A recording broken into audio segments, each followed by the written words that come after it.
Justine's going to share a screen and we're going to walk you through where we are at the moment. So there you go. For those of you who haven't been here, it's a beautiful photo of Kirkridge.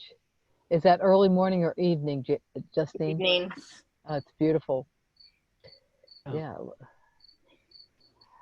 So we're delighted to welcome you here. We took a little bit of a break from Zoom in August, but we had hit the ground running from March through July.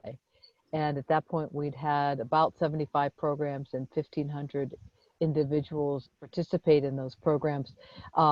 Sometimes people participated more than one time, but you know, we call them touch points, 1,500 of them, which was a huge challenge, I think, to do, but also what a gift to Kirkridge. So that's what we've been doing. So a couple quotes. Being is never wasted time. When we are being, not only are we collaborating with chronological time, but we are touching on kairos, and we are freed from the normal restrictions of time. Many of you know what this term kairos means, but for those of you, you know, just to have a common definition for all of us, kairos time is when the divine breaks into our lives at the exact right moment. It's one of those aha moments when everything feels like it is just moving together, and it's like being in the thin place. And when we were talking about what kind of a moment is this for Kirkridge, it's really a kairos moment, which is for us to pay deep attention to how it is the divine is in our lives and how it's speaking to us, but then how it is we need to put that into action. And with all this confluence of Black Lives Matter, with COVID-19, with the fact that we have a retreat center and we've had to close it, and so we've had to learn a whole new way to bring community together and to bring people together.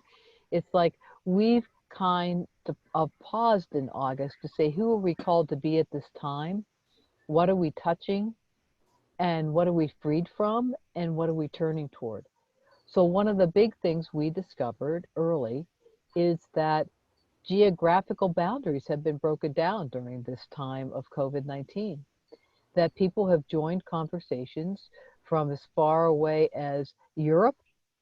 I don't think we had anybody in New Zealand, but we've had people from Canada, we've had people from the West Coast, we've had people from the South, we've had people from the North, we've had people all over geographically. So that's something we've been freed from.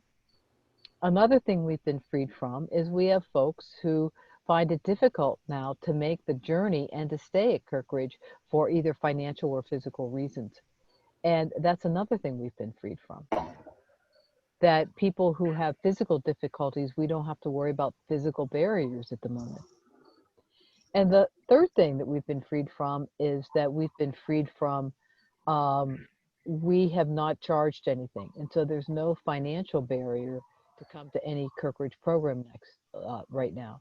We're asking everything, we're trying to have everything come on what we're calling the generosity of the spirit, which is these are tough times. And they're really hard times with some folks who don't have an extra penny, but need all the support in the world.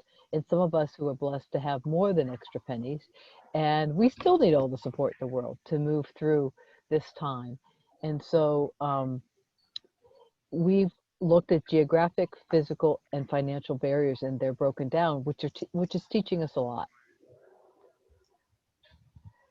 So what are we turning toward in these Kairos moments? We're turning toward a virtual space where, as I said, we've served over 1,500 touch points at this point.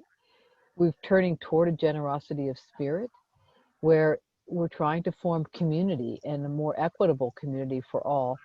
And we're turning toward what does it mean for us as an organization to be true to the call of justice for our current times. So we're really looking at issues of race, we're looking at issues of class, we're looking at issues of inclusion. So those are the things that we're moving toward at Kirkridge.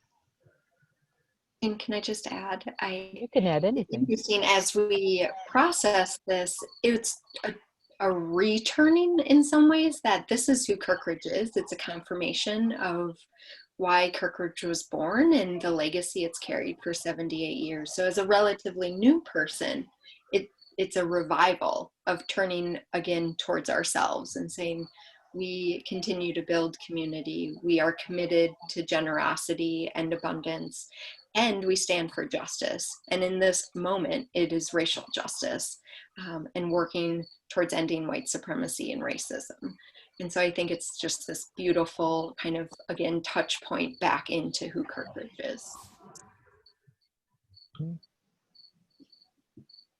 So I just want to say one word before Justine's going to take over the next slide. This movement of doing 75 programs and offering space for so many people. I mean, we've been Hollywood Squares for many days and many programs. It's such a joy to welcome such a diverse community into community in each program. And Justine has been just key to the success of this. That she's brought her skills and technology, she's brought her wisdom as she was in higher education, and she's brought her commitment to justice. And so I'm just really delighted. We're about a year and not quite a half that Justine's been on staff. And then, you know, Janet has also been very incredibly supportive. She's just continuing, you know, sort of the heartbeat of what Kirkridge does by answering mail and talking to donors and canceling, unfortunately, more than one reservation and then rebooking them for another year, and kind of doing all that smoothing over of what it's going to take for us to successfully move from where we are now back into a full-fledged and working retreat center. So Justine, I'm going to turn it over to you. Yeah, absolutely. Thanks, Jean. And thanks for the shout out as you've been guiding and leading us in this space. So what you see on your screen is what we've been living into.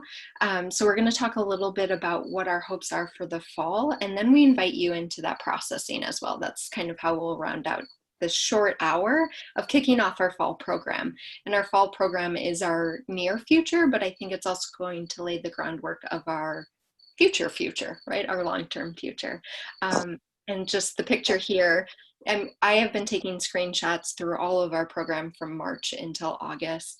And this was just one of them, but it's been hundreds of faces and dogs and families and community members who have shown up. And so that's true for Mike. Had 2 sessions with people in his community who come to Kirkridge, and we held space for them.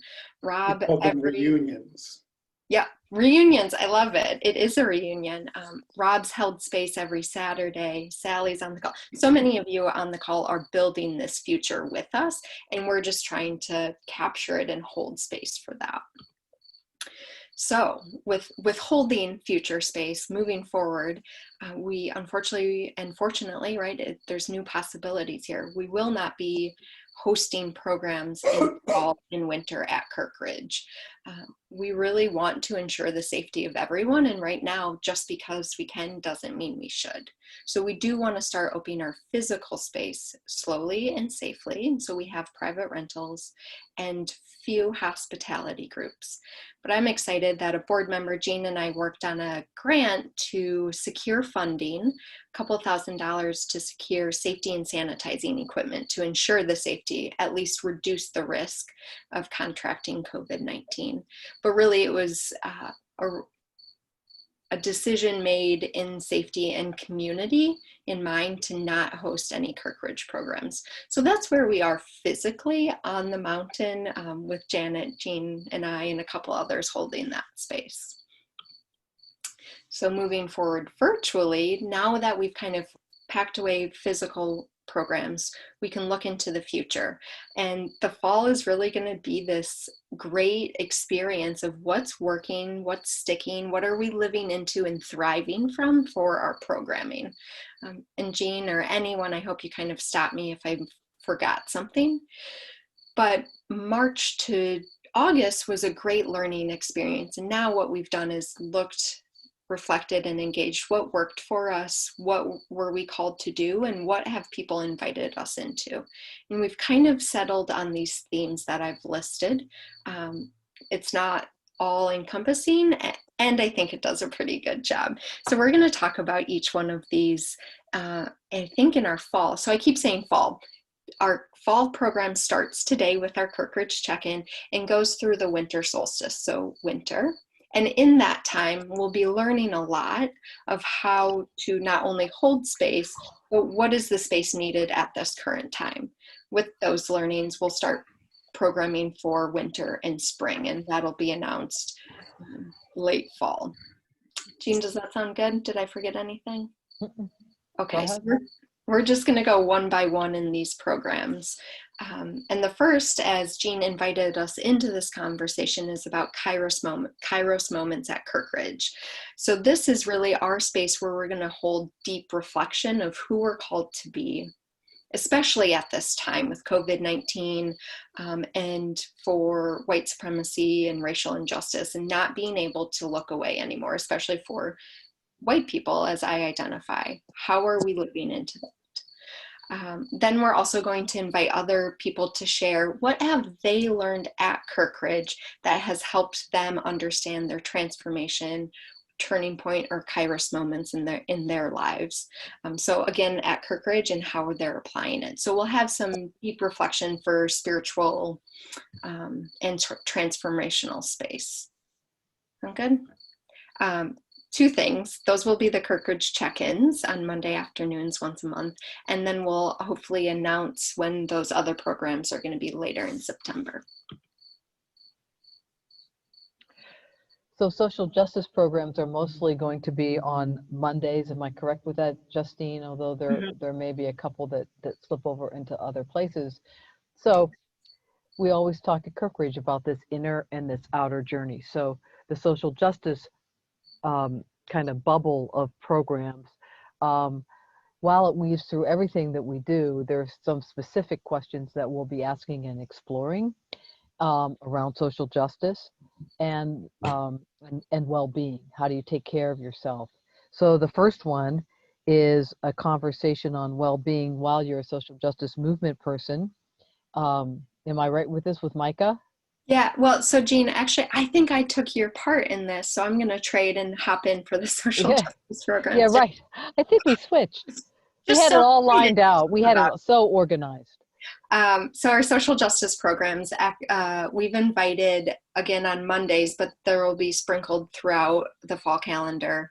The first one, so Micah Fialka-Feldman is a board member, and he's actually really wanted to commit to disability justice and self-care. So we're going to have a program with him in November. And this upcoming Monday on Labor Day, we're going to talk about self-care with Delicia Alarcon, who is a social justice in higher education activist.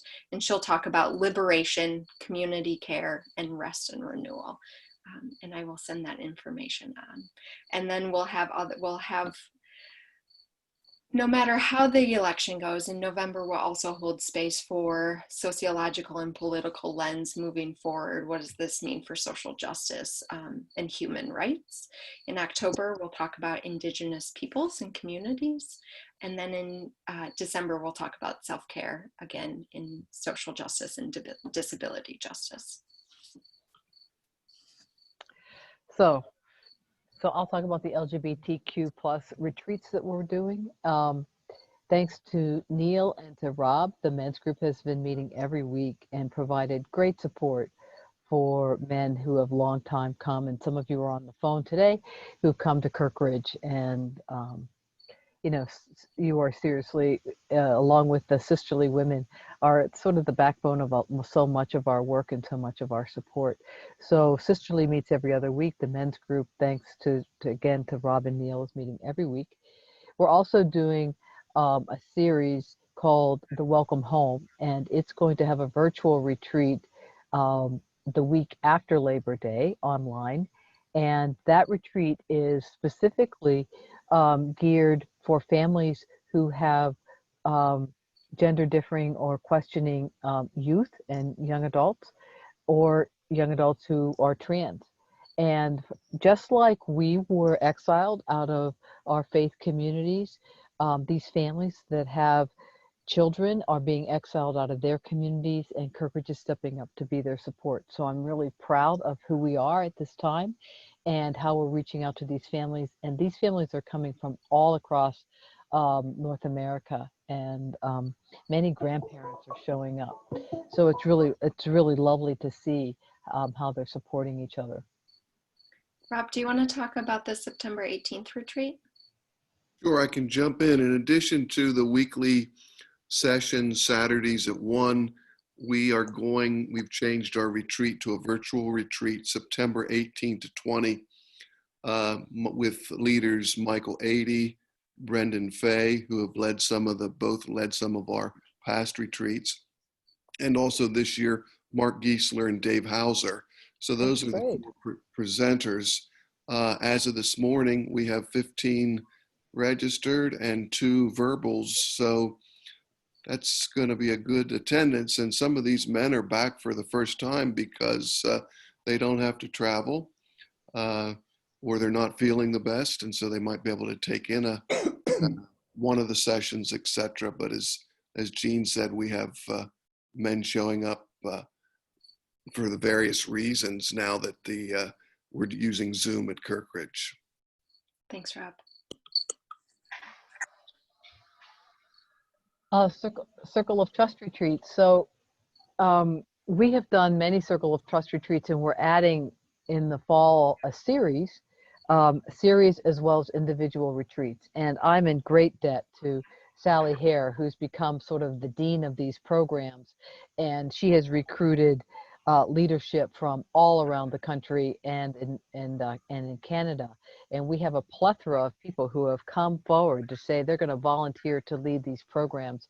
And they've been an incredible support for many people, and a way to kind of find islands of sanity and common community. And they're a method to really look at the deeper questions that we're asking within ourselves in these times, and how it is we can stay true to who we are. So Sally and I are actually leading one of these retreats on Wednesday called Following Our North Star, and it'll be at 4:30 to 6. So I'm going to do a advertisement for that program. But so there'll be both ones that simply stand alone, and then there'll be other ones that you register for. And once you've registered, that group will be closed, and that group will continue for 3 or 4 or more weeks together in a community to deepen their relationships. We also were astounded by how popular our arts and meditative practice programs were in the summer, spring to summer. So we'll continue that. I am too grateful for all of the retreat facilitators who would have held space on a weekend at Kirkridge, who immediately said, yes, we can do this online. We'll figure out a way. So we're going to be hosting those on Monday afternoons as well, looking at journaling and breath work, journaling and mandalas, and Zentangle.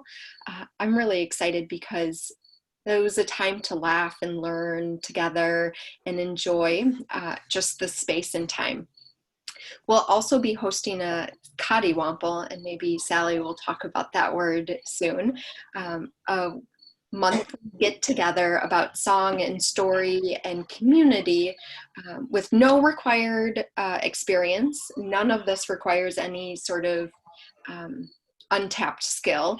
I have been doing all of these arts and meditative workshops to kind of push myself into that. And you really don't need to be an artist, or in fact, you may already be an artist and you just don't know it. But we've really strengthened and broadened our arts and meditative practice workshops to continue into the fall, and then adding this new Kadiwample, which is for September, October, and November, the last Wednesday of the month, and then December 16th. I will send those dates. There won't be a quiz afterwards, I promise. Justine, why don't you talk about the nature immersion gatherings?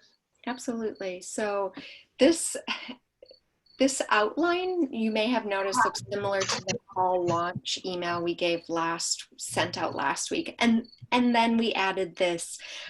We received 2 grants from local foundations and the County of Northampton to be outside, really, that we know the benefits of being outside, doing outdoor activities and gardening help heal the body, mind, and soul. So we'll be doing a couple events in September, October, and December. December will be focusing on the winter solstice. September and October will be about harvesting and merging self-care and medicinal herbs. What does that look like? For families, for younger generations, we know that the outdoor spaces have been incredibly valuable during COVID-19 and that they have found the sacred in nature. And so we are hoping to highlight that and invite more people into outdoor spaces, as we don't know quite exactly what the fall will look like.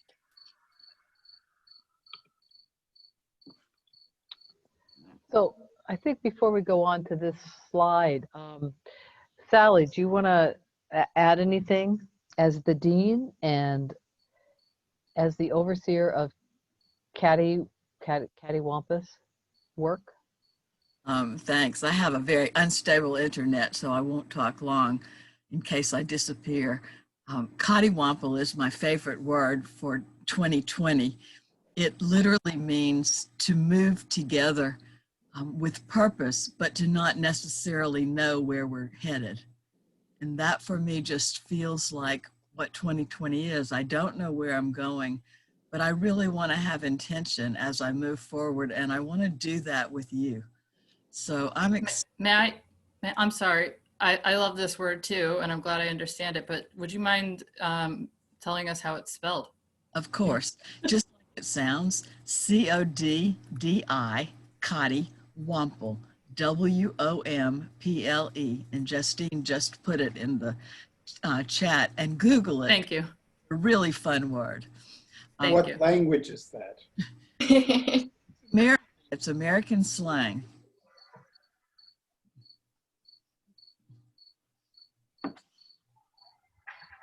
Thanks, Justine. Right. One of the things that I am continually reminded of during this time is that Kirkridge is not there. Kirkridge is not for me a mile over the hill. Kirkridge is actually right here in this screen. And that's who we are, and it's how it is we operate together as a community. And so every time people show up on this screen, that is Kirkridge. They are Kirkridge. We are Kirkridge. And what's important at this time is for us together to spend time kind of reflecting. And so we wanted to add a couple reflective questions and just now open it up for questions and for comments and for reflections. And so Justine has posted these two. And one is, you know, who are we? Who are we as Kirkridge called to be at this time? And we presented the programs. We've presented our vision of why, what undergirds those programs. And, you know, what are we missing? Is there something we've missed so that we can focus on that as we move, you know, into the future, into the next set of programs that we'll do together? And as a community, what are the other possibilities you see Kirkridge turning toward? Again, is there something we're missing? Whether it's a big opportunity or whether it's an idea or a whole subject matter that we've missed. But we together are Kirkridge. On this call are people who have been board members, who are present board members, who are former board members. One of the gifts of this place is this miracle that we simply pass this place from one person to the next. You know, Janet's been here and I never remember the right number, but I know it's like 36. Something like that, Janet. Am I right? Janet? More. More? 1983, so it'll be 37. 37. I was really close. Yep. Time flies. Mike Lou's been around here for also many years, and that's about the same number, a little less, I think. This summer was to be our 30th male survivor workshop. Right. And we've done a number of other weekends. So I'd say we're around 40 weekends at Kirkridge. Right. And we miss you. It's like we miss family, and yet we are gaining family as well, that we are so delighted to have you on. So whether you've just come in the last few months or the last 2 weeks or the last week, or you've been here for 37 years, we are all the Kirkridge family. So anyway, if we're going to open it up for just comments and questions and answering any of these questions. I just wanted to add that when we did the male survivor reunion, the most common theme that people talked about in the 90 minutes we had was how important Kirkridge has been to them.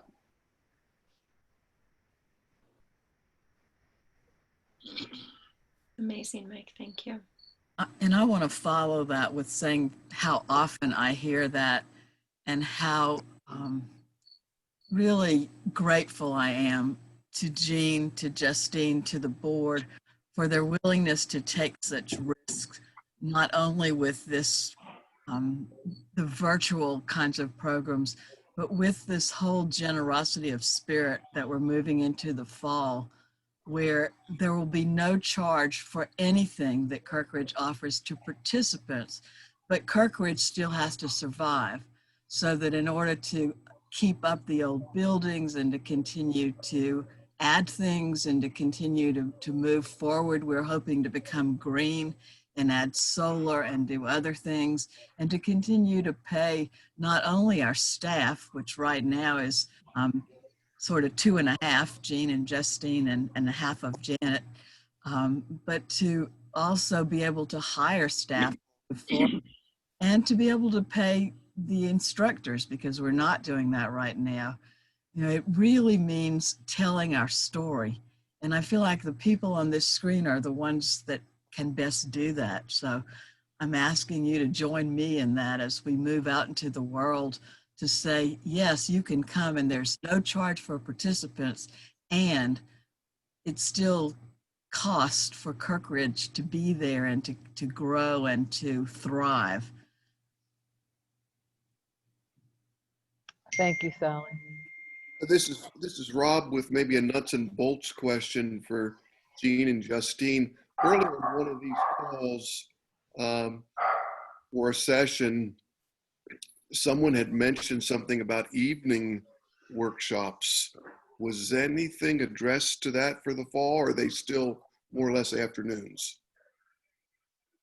That's a great question, Rob. So as we went through, I don't think we talked about kind of the total number. So again, we're talking about 3 months and over 40 programs that we've confirmed. And we learned for the Circle of Trust on Wednesday or Thursdays, we've bumped some of them later. And we've intentionally chosen to record more sessions to kind of meet that need.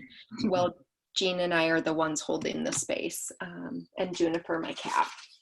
So that we heard that message, it was in our feedback, especially for some people who are working the traditional workload, right, that we've bumped some of the programs to the evening. Absolutely. Thanks, Rob.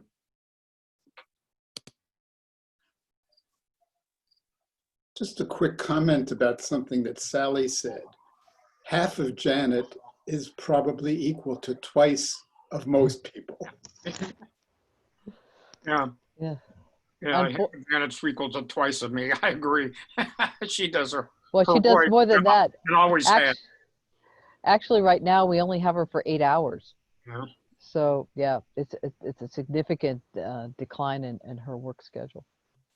Yeah. Well, I just, I just have to echo what Mike said and a couple others have said. I've been coming to Kirkridge for 33 years, I think it is. I came the first time in 1987. And just the array of things that have literally changed my life and saved my life. I came here as a highly closeted gay man to the first gay men's retreat that I attended that year in January, and a month later I came out. A year later, with that burden of secrecy off my back, the secrecy of hiding that I was sexually molested as a young boy, came forth, and I've been to, not to all of Mike's retreats, but a great number of them.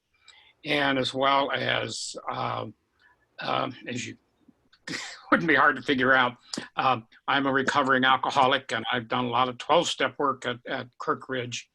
And I've also served on the board, and just in conversations with, well, back to Bob Raines and Jean and others, and more recently with Justine, of it's home. I have, well, sitting over here on a dresser, I have a stone that I picked up on a trail that I bring home. I learned a long time ago, when I leave Kirkridge, take Kirkridge with me. For a number of years, I lived in New Jersey, so I was close by, and I would come frequently. And, but I learned that not only physically, but so I do take Kirkridge with me, and it is really so much a part of my life. And I tell everybody, I wouldn't be here today if it was not for the 12-step program and Kirkridge. So whatever we need to do, and I'm really encouraged about having LGBTQ virtual connection, because that's one community I have very little connection with. And I need that connection, and without driving to Kirkridge and so forth. So I'd like to know more about that and participate in that. But, I mean, I see, Graham, hi, another one from the reunion that Mike held. That was, those of us that attended that have now connected, and we even connected without Mike being there. And with his encouragement. I don't know, a retreat, a place for of peace and safety for pilgrims. That's as well as a place of beauty. Cap, I so remember the evening, and it was a Kairos moment when you took the Serenity Prayer off the wall up in Turning Point, and you turned it over and you showed me all the signatures of men who had signed that, and those who had already passed away, but in many ways, in many forms. And that was awesome. Yeah, I think in many ways and in many forms, Kirkridge has saved people's lives. And if it's, saving somebody's life because they can become more true to who they are, no matter what it is that they're carrying inside as a burden. And I think that's also the work of Courage and Renewal work. That byline is to live an undivided life. And there's so many things that divide us in this world and divide us within ourselves. And I think one of the things about Kirkridge that people value and hold is that they can be who they are and their authentic selves. And it's such a gift to watch. That's what I miss the most around not having you all here, is sort of those longer dinner conversations where people meet each other and start sharing and find common ground where you would never expect it. And I never dreamed we could do what we're doing online and try and find that same sense of common space and ground. And while I'd never want to give up this physical place called Kirkridge, we're doing the best we can with what we got. I want to address one thing, which is, this question of opening and closing. You know, who know us know we run on a really small staff.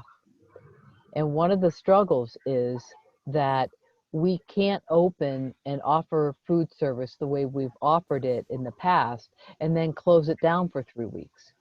It means turning on refrigerators, turning on ovens, buying food because you don't want to have old food, right? So you have to buy fresh food every time, and keeping a stock of a kitchen is no easy task. So what we've moved to is that people can bring groups that they know. So we're not offering an invitation for programs where people would fly in or drive in from all sorts of parts of the country, but rather if there's a small group from New Jersey or from New York that maybe they do Bible study together, maybe they do book study together, maybe they quilt together, they want to come together as 6 people, then we're open for that. But we have no staff contact. Many of you know our cooks, they're in their 70s plus, and we're not going to endanger any of our cooks. And it's just too difficult to open and close the kitchen. We do not have that flexibility. And so that's a struggle for us. When we open, we're going to open. We may do it slowly, but at the moment when we're inviting groups to come here, they're going to be responsible for their own food.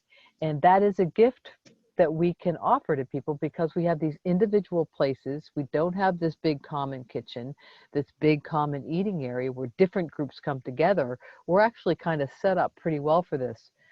But even with that, Janet calls every week and says, this group is canceled and this group is canceled. Groups get up to like the 10-day out or 2-week out period and they think they're going to do this. And then they say, nope, we're not going to do it. And so we've had very few groups come in even with that model. But I just wanted to explain to you, it's just not easy to say, oh, we're going to open for one group and we're going to provide full services and we're going to cook for them. And then we're going to close down for 6 weeks and we're going to open for one other group. We just can't do that. So we're working with some local caterers to offer some options, and we're working with, our staff who are doing dining and food service, and they all understand. They don't want to risk themselves either or their families. This is Rob again. Would you go over the procedure if someone wants to do a personal or a private retreat? Mm-hmm. The procedure is we leave the light on for you. And we put a little welcome note and say, we are delighted that you're here, and call if you need anything. And if you need something, we'll come up and we'll socially and properly physically distant and have a conversation with you. But we're not doing, the food service is the big thing. And the other thing is we're asking people to come and stay for longer periods of time. Because if you stay for one night, it's the same amount of work as if you stay for 5 nights. So we have a minimum number of nights, I think it's 4 right now, of staying, so that it's just, we also don't have a lot of capacity to do room cleanup. We don't have staff just that are standing and ready to salute every time we say we need you this day, because they've either had to go on unemployment or they're doing other things in their lives right now. So our capacity for work, pretty much you're looking at the 3 J's here, are the people who are also responsible for that. And we have one other person who's willing, Sue's willing to do some housekeeping stuff. But again, she's doing it by herself. And so there's, we also let rooms rest, which is we don't ask anybody to come in the day after someone's left. We we let it rest for 3 days. Is there a spot on the website where you would sign up for this, or is this something you have to go through Janet? Well, Rob, you go through Janet. Janet is the keeper of the calendar. Yes, you go through Janet. And I think there's a place on the website that you can call and inquire. Okay. Danielle, did you have your hand up? I did. Hi, I'm Danielle. So this is my first time with you guys, and I don't really, so I just have to tell you, a few weeks ago, I was talking with my therapist and we were talking about Chronos and Kairos time, and I don't know when she sent me the email, but I had just read the email about an hour before this session started. And I was like, oh, I'll go check this out. And then so here I am.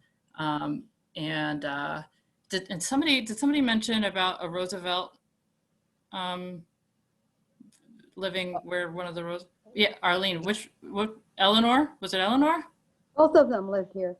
Okay, so here's another, Cap, thank you for sharing your experience. I'm also a recovering alcoholic, so I'm happy to hear that that's something else that's addressed here. I don't know, this whole thing sounds great. Absolutely. But but touching on that, so today's daily reflection has a quote from Eleanor Roosevelt: "One must never, for whatever reason, turn his back on life." And so I just thought that these were all these things that are just coming together perfectly.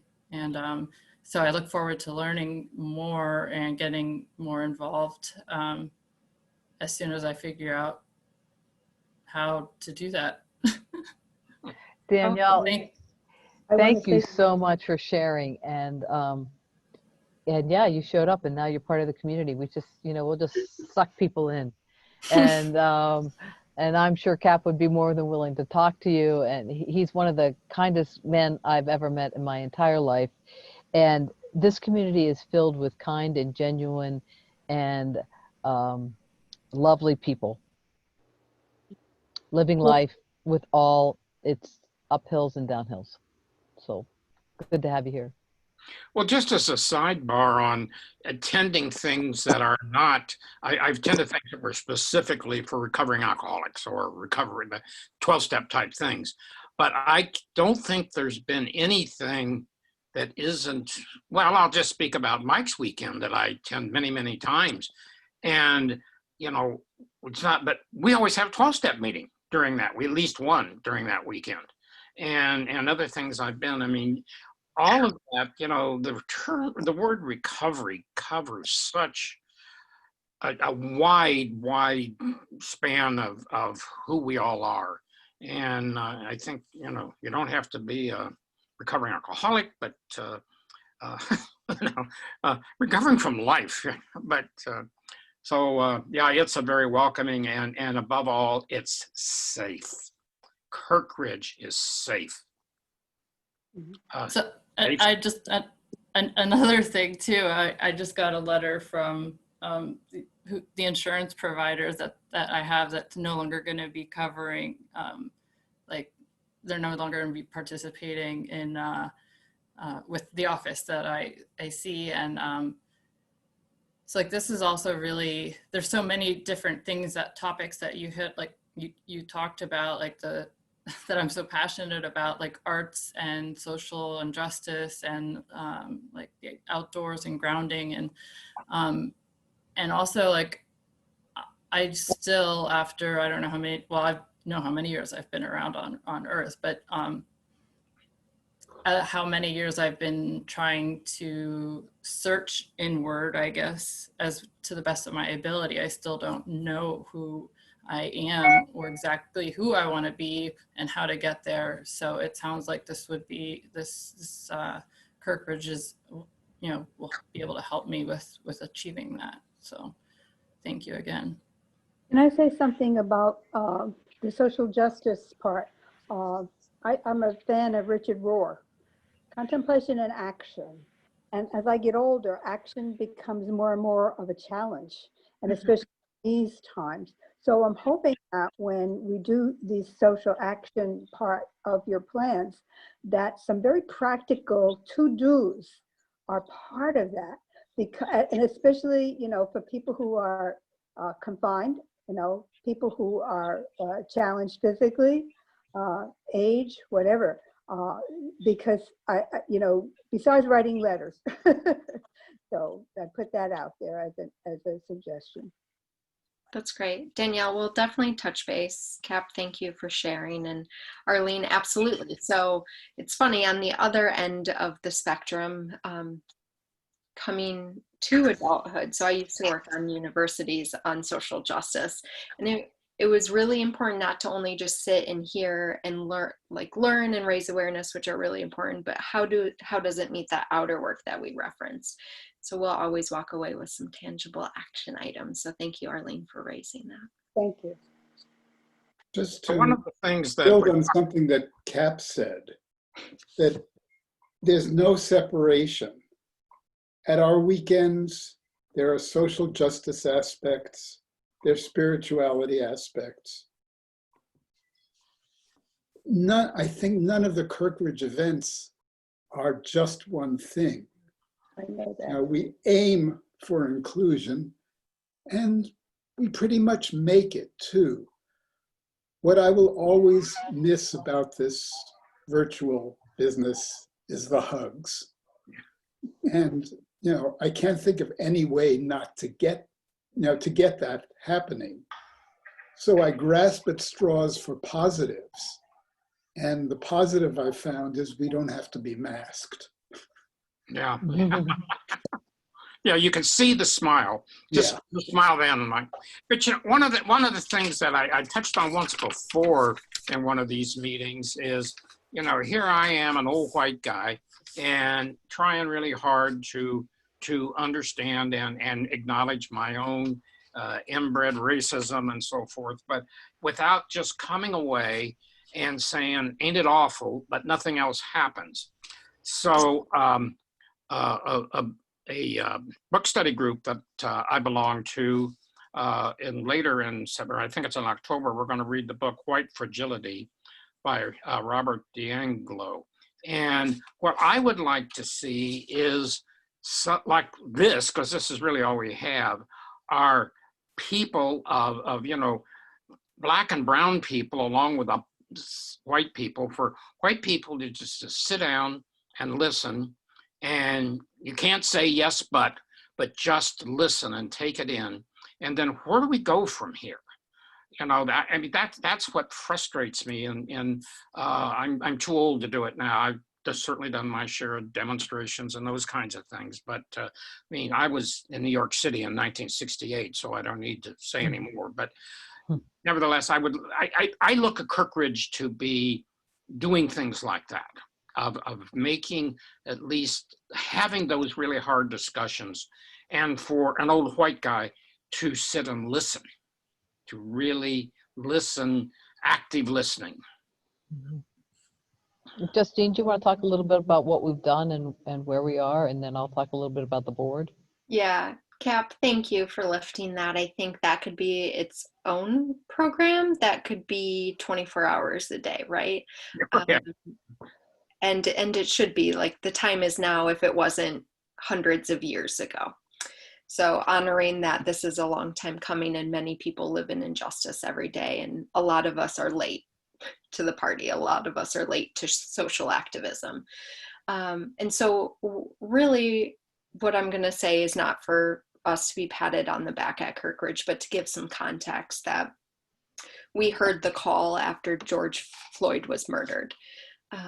Of we can't turn away anymore. And so we held public and invitational spaces on white people's work about recognizing and dismantling privilege, and then not a way to make people feel shame or guilt, but really to be called to action, both for the inner work, how do you unlearn, and this outer work, now what do we do? So we've done that, and we also participated with staff and board members, right? If this is going to be Kirkridge, we need to start with that very close to home work of what we're representing and how we engage in that. Now, since August, we took a bit of, really wasn't a break, but mostly a break from programming, or so many programs. We're back with the board, understanding what racial justice looks like at Kirkridge with the board and staff, and how we extend welcome, and how, in honoring that we may and have been unwelcoming in the past, specifically around race and racial identities. So starting kind of to look forward for that. We will continue to do online programming for our communities as well. We're all in this together, especially since our community is often white-led. Our organization is also white-led. What does that mean for us in this time? And knowing that it's not just workshops. So Cap, I have been, reading endlessly, and I remember that I have to not only feel it in my head, but also my body. And so how do we move beyond book clubs, hold them, and move into action? And I'm grateful you're reading White Fragility. It's such a great place to start. And what else do we need to do? And like Arlene said, it's not just about writing letters or getting out and protesting. This is about individual and systemic racism and meeting all of those lenses. So I think I just put on my social justice educator hat on, but it is a continuous learning conversation, and it's going to be more necessary now than ever. Jean? What did I forget? I think you did a great job, Justine. Thank you. I have a question. Sure, Jack. Well, one of my problems is focus, trying to understand when you use a phrase like social justice or dealing with racism. I've been looking for answers. As I mentioned before, being a prison chaplain for 14 years, I see a crying need for change in the judicial and the penal system. But how do I get that out to the community? What's happening in our jails and our prisons and what needs to be changed? And that, but then I hear social justice, it's including the handicap. It's including, you know, the awareness of our LGBT community. It's being aware of the aging. There are so many. And so when we have a title, I like to see a little more focus. Like, for example, I was really interested, I've never heard male survivor. In my head is, what am I surviving? You know, and what is that direction and what is it that happens in those workshops going on for 30 years or more? Well, I'm gonna actually send that to Mike so he can specifically answer that question for you, Jack, and then I'd like to actually ask for that back after Mike is finished. Okay, thank you. Phrases, excuse me, shorthand for male survivors of sexual abuse. And I mean, that's the short version. The long version would go on for decades. Jean.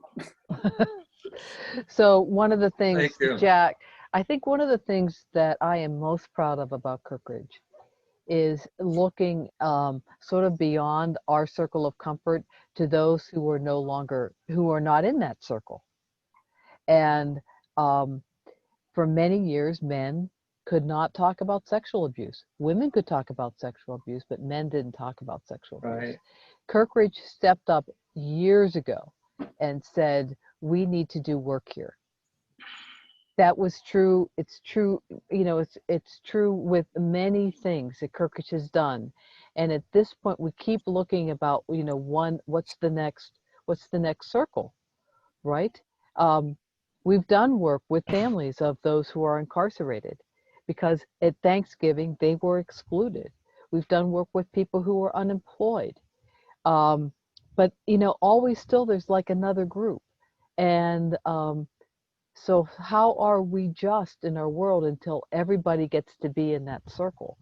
And one of the things we notice at Kirkridge is we're pretty white. And so we've got to make some changes in how we offer the welcome. What are the programs that we should be offering? Who are the communities we need to be reaching out to? How does our staff look? We're asking hard questions on our board, and we're going to continue to ask them because we really feel like we've hit this clarion call. And we did about 12 years ago now, we started work with people with intellectual disability. Now, why did we do that? Because I have a son with intellectual disabilities and autism, and he was in the community and he wasn't that welcome with the staff. Right. And so we started this, and I had my own awareness of what it was like. In fact, I wrote to the Democratic National Convention because there was in all their picture of America, and those lovely young people that they all said hello, there wasn't one person with intellectual disabilities. That's an invisible population, just like the prisoners you work with, those who are incarcerated. It's an invisible population. So what do? We do the best we can to figure out what's the next step we need to take. And I think that's all we can do. And we enter into these really good conversations, Jack, like you just raised up. One of the things that Justine's really gifted in is leading book discussion groups. So if you have a book that you would like to discuss, she will be right there with you, and we can have a great discussion because she is on it. She's like a little book reading machine. She's always catching me up. So I love that. I think I just want to be mindful of the time. It's been an hour and I want to respect your time given to us. And where you're going on to next. And I just want to say one thing as we close is I'm grateful for this ending conversation because it shows me the need for continued conversations about this web of social justice and all of the identities that we all carry and how they're interlocked, right? This isn't just one over here. We are in this as a community and we'll continue that conversation. Jean, do you want to close it out? I'm sorry, I don't mean to, I'm going to interrupt you again. I'm sorry. Just, Go ahead, Dan. I was just tearing pieces of part of my Time magazine to collage stuff, but I came across this information there that says Courageous Conversation, Global Foundation, promoting racial justice, interracial understanding, and human healing. I don't know if that's something that you guys would like to look into, but I can post the information in the chat if you'd like. That would be great. Okay. If you could post it, that would be wonderful. Danielle, it's so great to have you here. I think you found family. Thank you. And we're delighted to have you. Jack, thank you again for raising that question. You know, I think years ago I learned about, you know, what's our window on oppression, you know, from our own vantage point.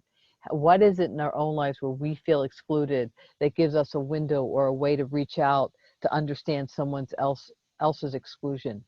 And I think that's really critical that we be in touch with that, and so we can reach out to others. And I'm grateful that you're here. I'm grateful that everyone came and showed up, and it's always good to have conversation with this community. And we'll be doing these every month, so come on back. Meanwhile, come join us in one of the programs that's happening at Kirkridge, and we'll always welcome you. And hi, Joyce, and bye, Joyce. We're actually